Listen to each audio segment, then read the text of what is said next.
Can you imagine when your children they understand these issues and we are all working together to resolve them, and everyone's got the skills at different levels, but still everyone can participate. That's called empowerment, Zarina. Oh my word. First deal with the emotional thing and all the anger around money. Yes. Get quite a good conversation going. I'd link that to emotional intelligence and psychology. Yeah. Excellent. Because they're core survival skills. Hi everyone. Welcome to another episode of Conversations Along the Way podcast. There's a topical issue going around right now around education and our current Prime Minister, Rishi Sunak. I don't know if you've heard about it. Basically, Sunak wants to extend maths, make it compulsory for all students to complete maths up to the age of 18. He's actually trying to work that now, making it law in the curriculum. What do you think of that? Every student must complete maths from whatever till the age of 18. Compulsory maths till 18 years. What do you think of that? It's a big debate. Right. I have two views. I am Excellent. For and against both, right? Let's hear. Because many of us are weak in maths, and so that England doesn't fall behind the rest of the world, especially Asia. Yeah. Mm-hmm. And don't forget Africa's coming up as well. Yeah. Right.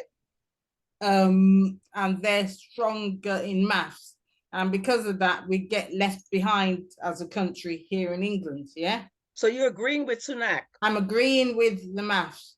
Up to the age of 18. The other part of me that disagrees is that many of the students are weak at maths. They've got learning difficulties, or they've got their own issues going on, and they're not free to absorb or to deal with maths now. Maybe they might have to wait till they're much older so that they can cope with it. That's very interesting. Yeah. Might be developmental delays or emotional issues or what have you. Yeah. Mm-hmm. Because if you've got financial problems and problems at home, or emotional or other problems, even developmental ones, as you grow older, you get more experience, wisdom, your brain, your mind, Excellent. Your body, everything develops, and you learn new ways of dealing with stuff, so you can transfer skills and cope with the maths later, maybe. I agree with that. Or maybe those financial problems would be less when you're older, when you're working, it might be, okay? Talking about worry, stress. Many of them young people, 16, 17, they don't want to do it. They're not doing it. And their minds are still childish in a way, yeah? Now, when he's 16 to 18, he's still childish in mind, yeah? You might act obviously in the world as an adult, but we still do childish stuff because we're young people. We want to run and jump, and so they're happy to do, whether it be media, music, or computers, or whatever their course is, travel. That's what they want to do. They're happy to do that. But when it comes to maths, they'll be rude, they'll just skive, they'll do all sorts of things. So, Zarina, where do you think that Rishi Sunak got his rationale from in terms of wanting to make it compulsory until the age of 18? Where do you think it's coming from? That is a debate going on as well. I think that is coming from having places like China and other countries, they're advancing very fast. Okay. That's what I think. Not unless it's a way to make money, in other words, force people to be at college, cut the statistics for the job market, in other words, take a good chunk off the statistics, and they say, oh, we've got more and more people in employment. Now, you know what, Zarina?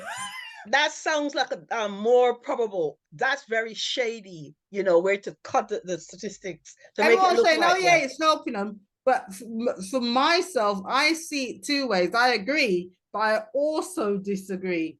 And as I've explained why. But the thing is, the reality is probably doing it. If you're in compulsory education till 18, you haven't got a school leavers problem anymore. Oh, yeah. Yeah.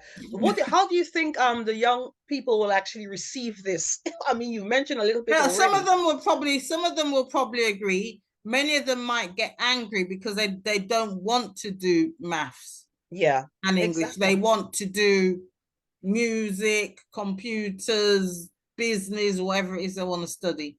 The issue is, do young people need to study maths up? They don't need to be forced to study maths up until the age of 18. Is it that important? Isn't GCSE maths enough for what they need to do at that stage? That is my issue. And Well, I think the issue is there are too many failures at GCSE.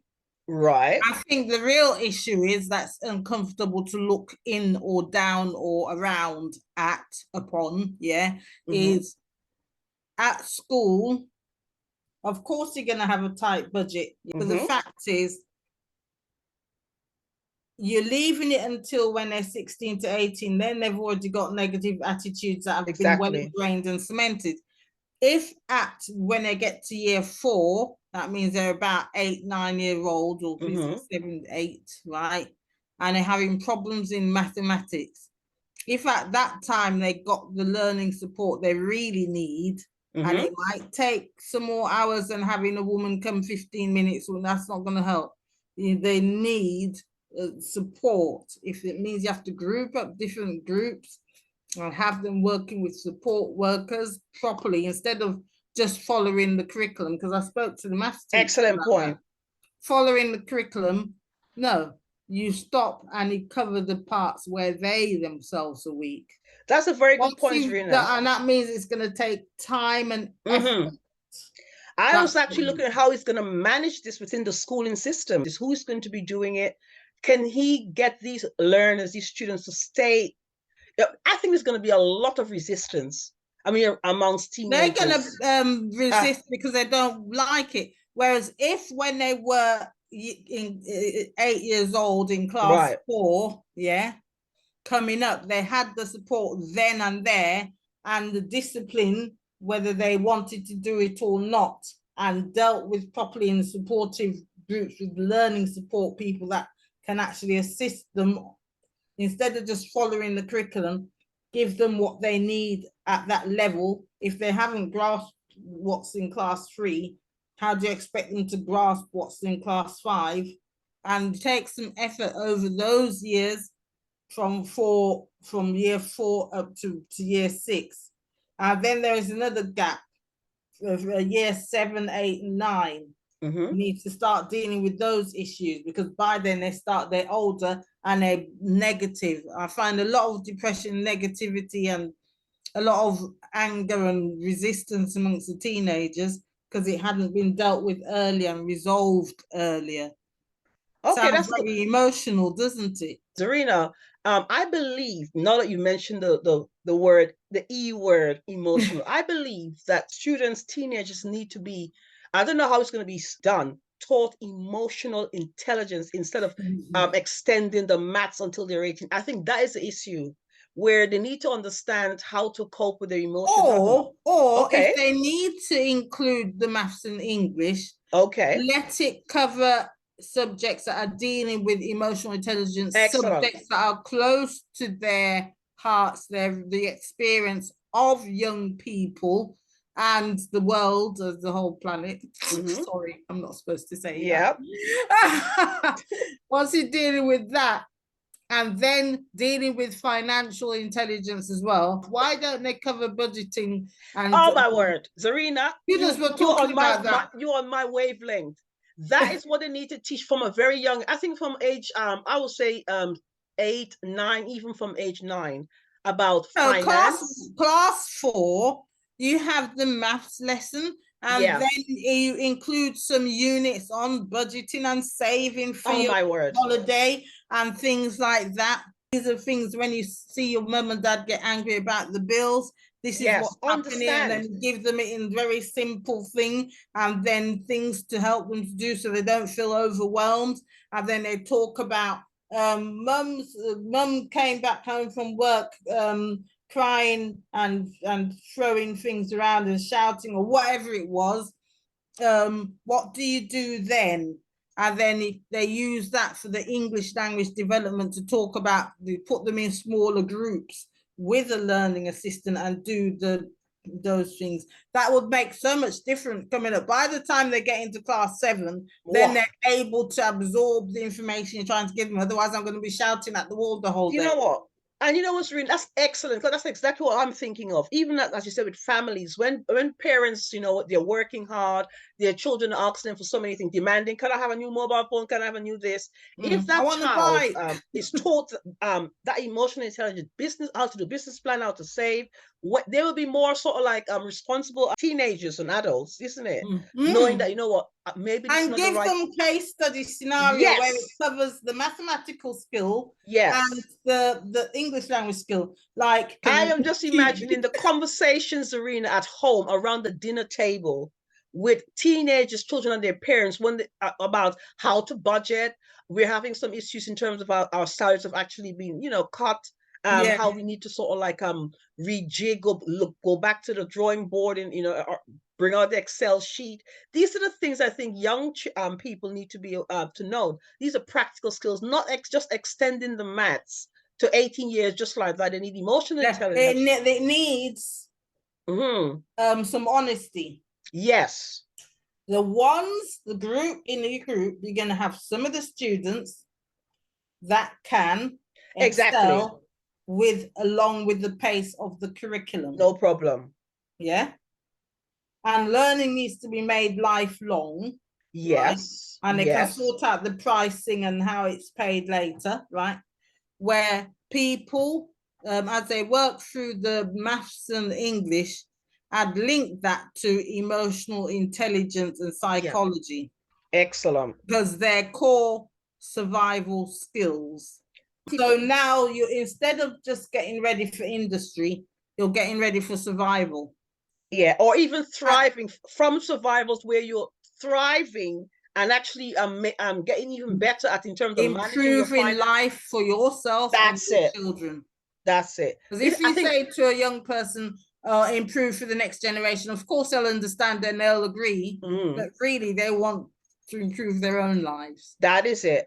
And for me, it makes for better families, better communities, a better economy. When young people are savvy, they are financially savvy. And to me, extending the maths to age 18 doesn't make them, it does partially, as you said. Some students will be happy. A lot of students do A-level maths. Yeah. A lot of them choose that pathway. But the fact is, I think we need to couple it with teaching emotional intelligence.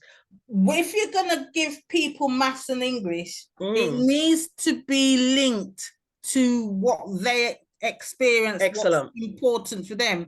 You're telling them to leave their problems at home. For example, mum didn't come back last night. She's had an argument with dad.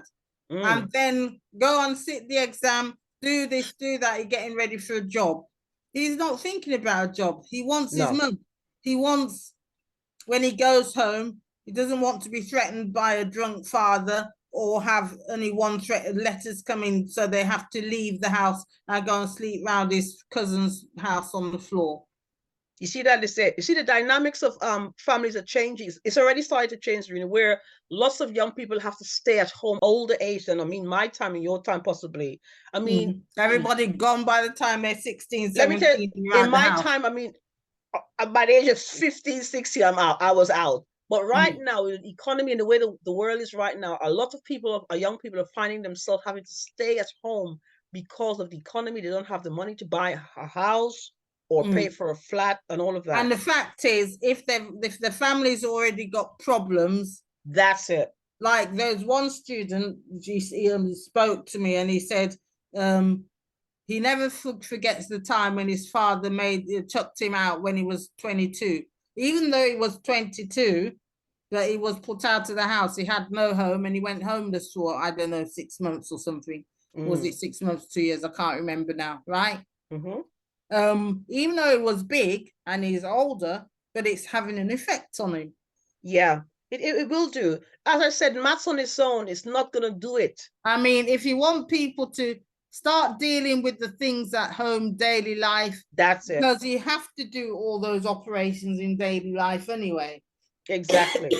If you want to log onto the internet, the first thing you have to do is charge your phone or charge your internet data. Zarina, I like talking to you about this type of issues because I know your mind is very practical and logical like this. If they were to have the curriculum you described, how would it look? And I'm thinking the two of us, we can sort of like put something together, and that's what I'm thinking. When I saw this debate, this issue, I thought I've got to talk to Zarina about this. And you already are formulating how this thing can work.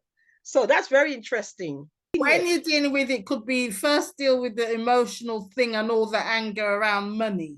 Yes. You get quite a good conversation going.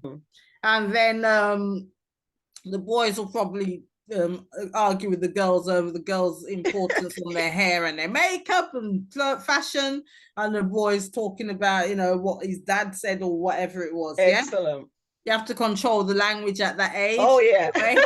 I then talk about ways in which to make things work, what they can, things to improve in the home, what to, how to get around such things, emotional things such as dad lost his job, and everyone's sitting in the house afraid that he's going to blow up and tear down the house and carry on with what people do when they're under stress. How to talk to him, how to get him to calm down. If he does not, what action to take. If you feel threatened, what do you do? I can see, as I said, where it will make, teenagers and their parents have a closer bond. Because they're talking about the relevant real and issues. They know how to cope with it instead of flying off the handle and feeling all hurt and crying or shouting or whatever it is people do. Instead, if they don't do this, what do you do next?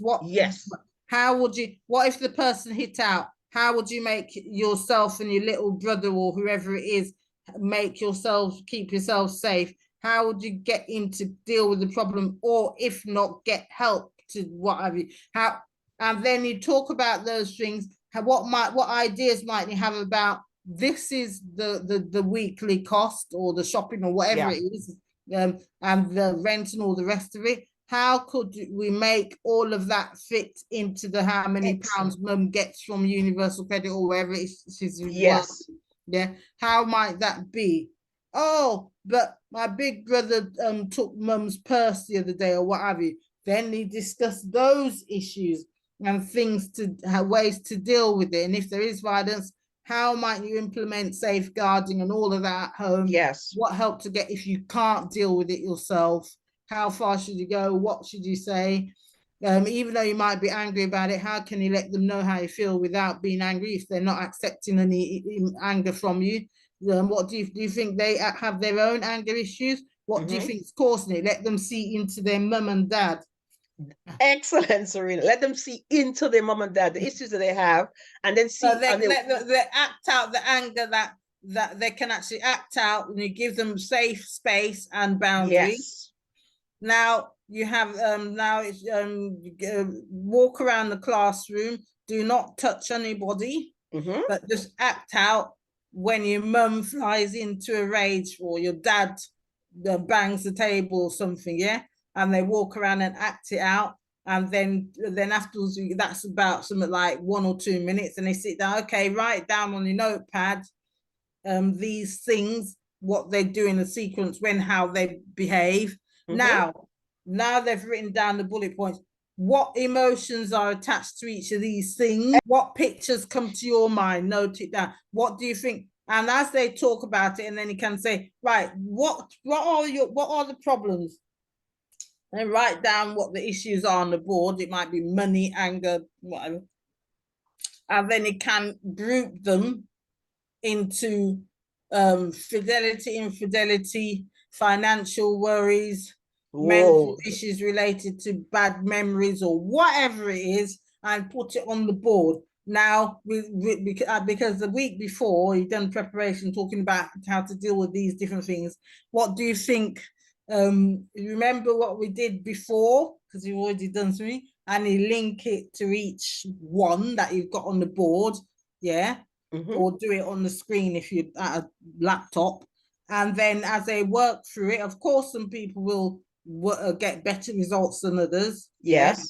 And say, well, if it is a closed situation, then who do you go to for help? So they have strategies and ways Whoa. to talk about it and how to stop the person overreacting or ways to cope. If they don't, what steps to take next. Excellent. And no one feels better or inferior than another because everyone's talking about their own issues and they're grouped into groups so that it seems everybody's experienced some of them. Excellent, Zarina. That makes for a better family life, a better relationship, better society. I'm telling you. And it's relatable, and these are transferable skills. To me, you can take it wherever you go. All what you've just said there. Home life, when you get married, you so wish to get married with your new family, and then you take those skills and you develop your finances and your, and the families will be much more. And can you imagine when your children they understand these issues and we are all working together to resolve them, and everyone's got the skills at different levels, but still everyone can participate. That's called empowerment, Zarina. Oh my word. Well, yeah. And then if there's an issue about power control. Now, people have issues around power and control when they feel worthless. They might esteem their ability to have friends and get the women they want or get what they want or get the job or do this or do that. But they might not value their real inner worth because everything's an act. Yes. How to communicate to people that they'll soon work it out in a lesson that that's what's going on. How to communicate with it.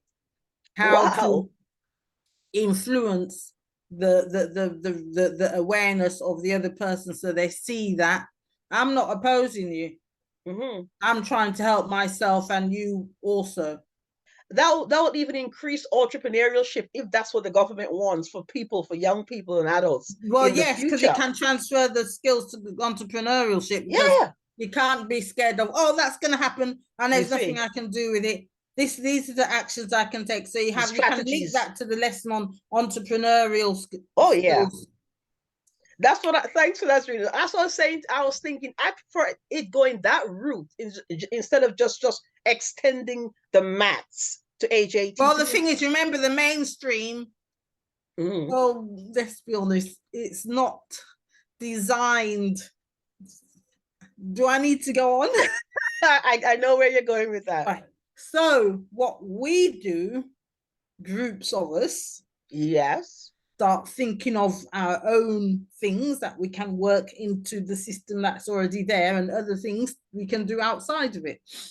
Zarina, I'm telling you, when I was reading the issues around this and the debates, because it's a lot of people debating about it, I'm thinking, where there's chaos, there's opportunity. So I'm thinking, I know how the two of us work. I know we have a similar mindset. And these are the things I think we even talked about doing something like this in Sudan, where we're coming together and actually writing plans, curriculums, and all of that. That is workable, practical, that is needed. So for me, when I saw it, I thought, you know what? No use getting angry and just sort of like having a negative picture of it. Just look at it as an opportunity. And that's how my mind works. So when I saw it, I thought, you know what?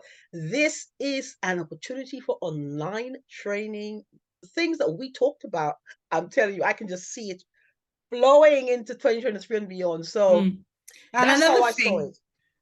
As Caribbean people, because our community as a whole, we have different issues to deal with. Instead of expecting and waiting for it to be dealt with mainstream isn't designed to do that. Mainstream is just designed to cover the main thing. What no one can deal with our issues that are peculiar to us. So we resolve them by coming together and finding different ways to do it.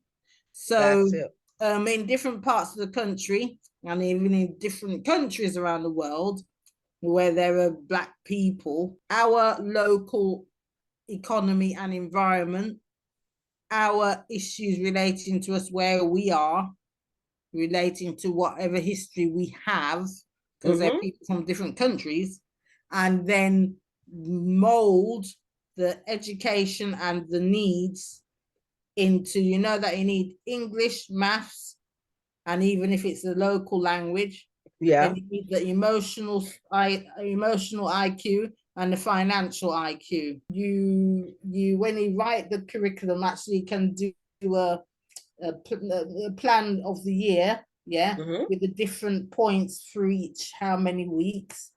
And then you can do it like a scheme of work or some sort of schematic. Oh, Say, yes. cover these parts over those weeks, linked to English, maths, and whatever it is, entrepreneurship or what have you, for the different ages. Oh, So definitely. yeah.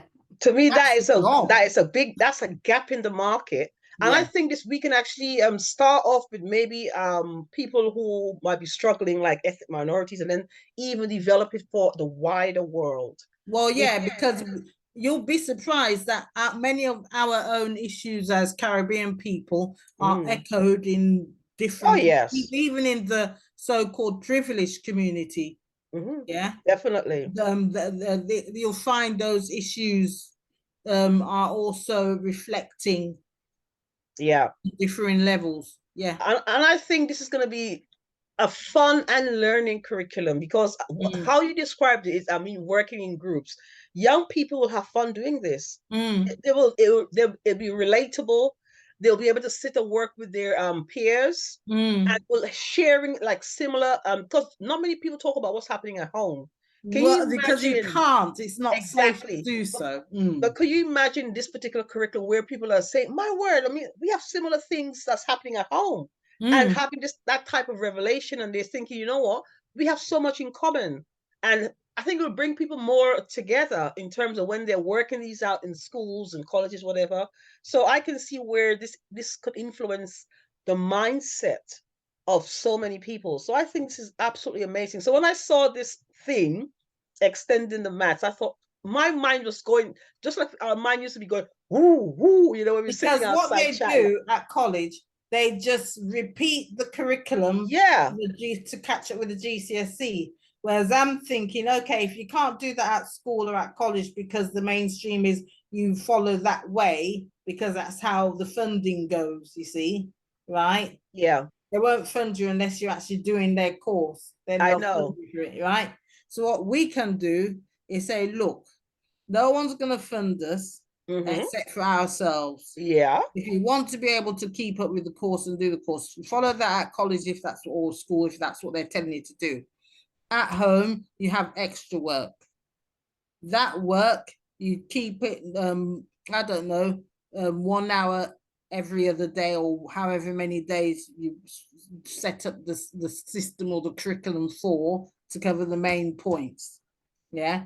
And you do it over time when you're responding to the particular needs yeah, and specific needs in specific areas and dealing with issues, then you find out in the beginning, it's like when you slowly move a very large rock. In yeah. the A beginning, it boulder. moves very boulder. It moves very, very slowly. Yeah. Yeah. But as you gain traction, then there'll be exponential growth. Excellent. I believe so. I mean, I was also wondering when you were speaking whether Sunak actually did some research about this, why he came up to this conclusion.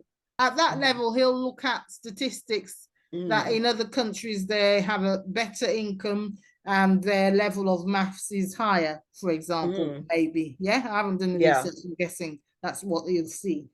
Because as a businessman, he'll just look at the statistics and say, well, if there is a correlation between maths and income, yeah. Yeah, I Which is, understand that, but there are many factors that we discussed already in terms but of you see, emotional in the intelligence. mainstream, Yeah, the mainstream is not designed to deal with individual needs. It's that designed is to it. deal with the overall. Yeah. So Mm-hmm. we ourselves, as I said before, we can't look to the other to resolve our own issues. Our issues are particular to us. Exactly. Or peculiar to us, because every group has some peculiar Of issues, course. right? And so we design something at first, it may or Yep, may not succeed, or it may partially succeed, and over the years you hone it, just that like is the it. other companies and the other schools and colleges do. And so it really responds to our needs on a much deeper level locally. I can imagine these conversations happening in homes, in supermarkets, in shops, whatever, wherever it is. And I think it makes for a better world. So for me, tackle it that way, teaching young people and teenagers how to budget, financial savviness and sense. Mm.